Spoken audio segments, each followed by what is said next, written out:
Hello everyone, welcome back to my YouTube channel Floral Biocanvas. Today we are going to study about living world. So there are living and non-living beings, but how can we differentiate whether this one is living and this one is non-living? कुछ तो parameters and characteristics होते होंगे जिनके हिसाब से हम बोलते होंगे ये लिविंग है और ये नॉन लिविंग है. Let's see them. पहला कैरेक्टरिस्टिक है metabolism. When we talk about metabolism, it means chemical reactions. Okay. So there are two types of metabolism, that is catabolism and anabolism. Catabolism मतलब complex molecule simple molecule में convert हो रहा है. Breaking of the molecules मतलब complex molecule टूट के simple molecules form कर रहा है. तो ये कब होता है? ड्यूरिंग सेलुलर रेस्पिरेशन के टाइम ग्लूकोज ऑक्सीडाइज होकर CO2 एंड H2O फॉर्म करता है. Along with energy ATP is produced during catabolism.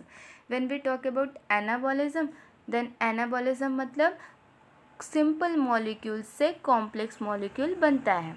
Simple molecule क्या है? CO2 प्लस H2O मिल के फॉर्म करता है ग्लूकोज. ये कब होता है? During photosynthesis. So it means that making of new molecule, that is complex molecule which one is glucose, which is glucose during photosynthesis. So it comes under anabolism. Now metabolism, it is considered as defining feature of living organisms. Okay.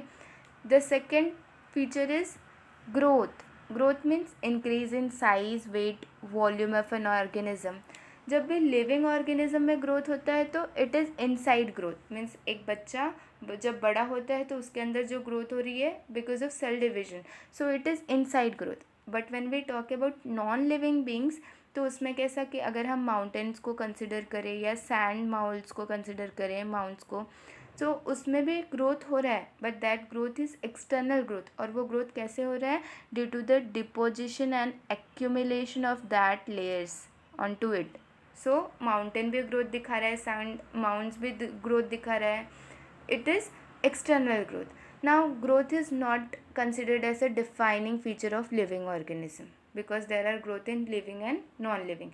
But growth जो living में हो रहा है वो internal growth. Third one is reproduction. As we have talked in our earlier videos that reproduction is of asexual and sexual type. और ये इसलिए ज़रूरी रहता है because for continuation of life. But there are certain exceptions जो sterile रहते हैं, वो रिप्रोड्यूस नहीं कर पाते. There are mules, male donkey and female horse के हाइब्रिड रहते हैं mules, they are sterile, they cannot reproduce. Then sterile worker bees, they are also sterile, they cannot reproduce.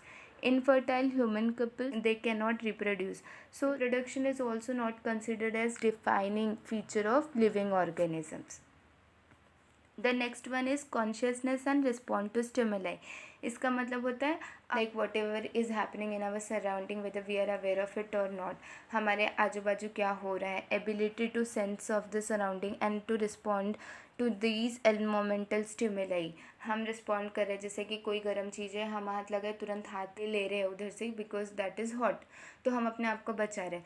So it is a consciousness respond to stimuli, हम कैसे respond कर रहे हैं. तो this feature is considered as the defining feature और characteristic of living organism. जो हमने 4 feature पढ़े हैं उनमें से पहला जो मेटाबॉलिज्म था और fourth one consciousness and respond to stimuli, these 2 features are considered as a defining feature और characteristic of living organism. So this was all about today's video.